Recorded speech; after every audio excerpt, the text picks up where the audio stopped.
Hey there, I'm Ami Devereaux. I'm going to talk to you today about organizational kryptonite, and that is unreliability. We have to be able to depend on people doing what we expect them to do. But most organizations fail miserably at this, and they fail in lots of different ways. For one thing, at the most macro level, they fail to deliver their results. They fail to ship on time to their clients. They fail to give their customers exactly what the customer expects because of the expectation that was created by the organization. And if you cascade down from the macro down to the micro, all of this comes back down to reliability and unreliability between individuals. Organizations depend on a very complicated symphony of tasks between individuals. Every single project takes multiple people, multiple activities, and there are dependencies built in which one thing has to be done before another gets done. Now, if I'm waiting for somebody to complete something in order for me to go on to the next piece of my project, I'm stuck if they're unreliable. So how do you build reliability into your organization? Well, it's really hard because we as people are not 100% reliable. First of all, there are always unknown externalities that can make us late or make it impossible to do something.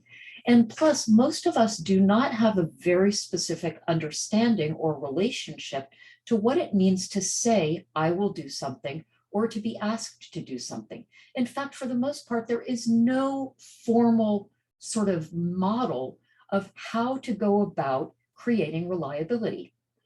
And what happens then is that people are asked to do things and they see it as an order. But so because it's an order, they don't say, oh, but I have 5 other things going on and 6 deadlines and there's no way I'm going to do that on time. Instead, they're cowed by their lack of confidence or by the culture of the organization or by a manager that doesn't take no for an answer. And they let the assumption sort of linger that they're going to do it, but then they don't. People are disappointed. The particular aspect of the project doesn't get done on time, and there's a cascade into some kind of bottom line result. The product doesn't ship, the project isn't complete, the customer isn't happy, the phone call isn't returned, etc. All it takes is one individual either afraid to say, I can't do that by then, or for somebody to be stuck and not report it, or for the entire assignment of task enterprise to lack clear rules for how to conduct it. So I'm going to share with you a way of generating reliability that is something that can be implemented at the level of individuals within an organization. Now, I know there's a lot of software and various task management and project platforms out there that attempt to corral reliability and provide it to organizations. But even though they have all of the built-in states of affairs of tasks, for example, dependencies, deadlines, milestones, assignments, and so forth, they don't account for the very human reality of the chain of user interface that happens along the way. So let's say, for example, I'm on Salesforce and I assign Trevor on my team to do something. I'm assuming a lot. I'm assuming, first of all, that Trevor has the bandwidth to do it. Second of all, I'm assuming that he even logs in and notices that that assignment is there. I'm assuming that he's not going on vacation or that he hasn't otherwise made plans that make it impossible for him to do that. I'm assuming that he relates to that assignment as something he must do, on and on and on.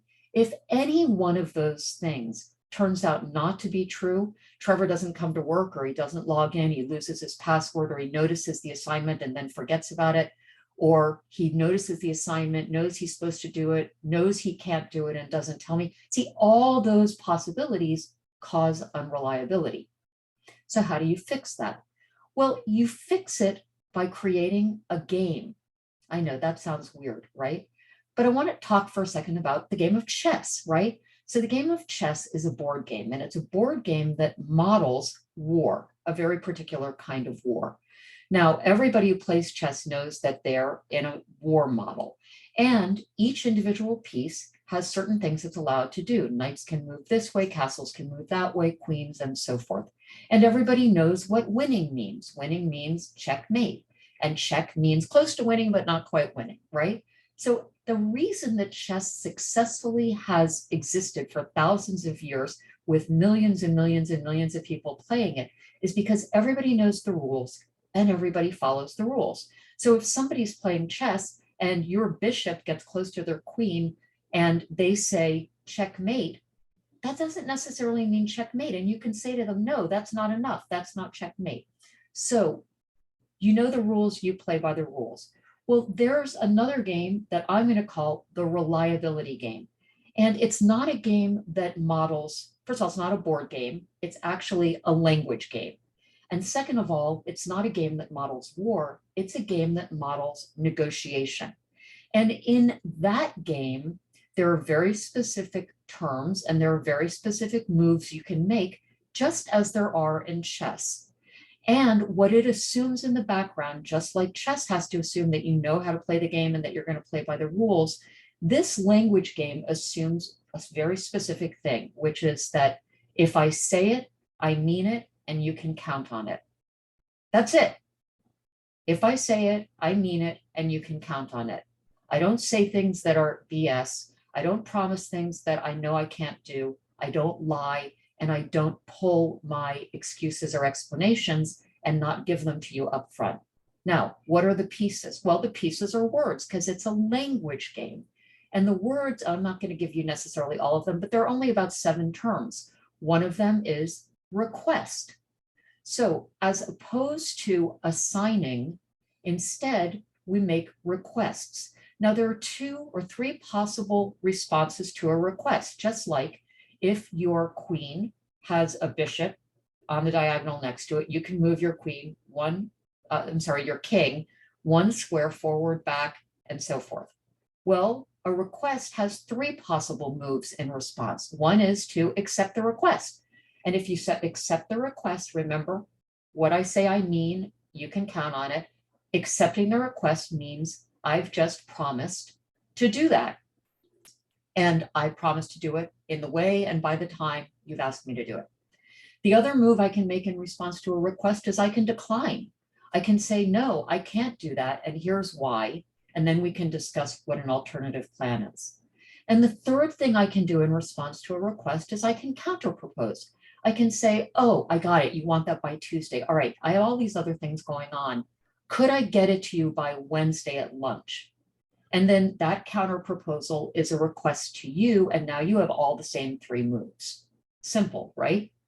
Requests, propose, and then to respond, accept, decline, counter propose.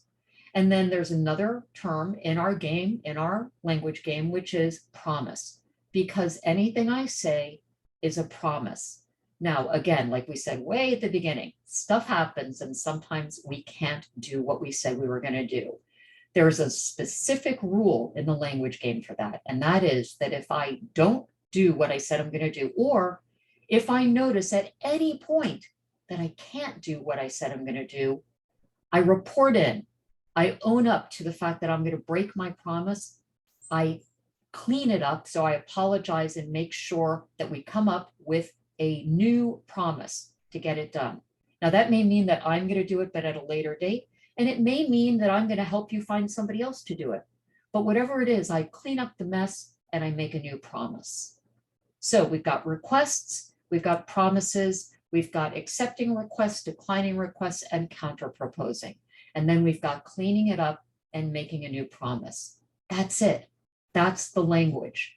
Now, clearly, this isn't something that you can implement like on a dime. I mean, you could, but you'd still run into the fact that people often don't keep their word. They don't relate to themselves as though what they said is a promise. But bit by bit, if you implement this model of reliability in your organization, and you begin to have the kind of expectations and accountability for what it means to say, I'll do something, what it means to request someone do something, and that managers don't get to issue commands outside of the negotiating language game, you will have massive explosions in your results. You'll have not only greater reliability in what gets done, but you'll have greater trust, greater psychological safety, greater predictability, happier customers, higher revenue, happier investors, and an all-around more workable organization. Unreliability is kryptonite, but reliability is a superpower, and you can cultivate it by beginning to play the reliability language game. I hope this has been useful for you. I'm Ami Devereaux. Please subscribe to my channel down there somewhere and go to my website, beyondbetter.io, and subscribe to the newsletter where there's more detail and citations and so forth for most of the topics I talk about here. All right, bye.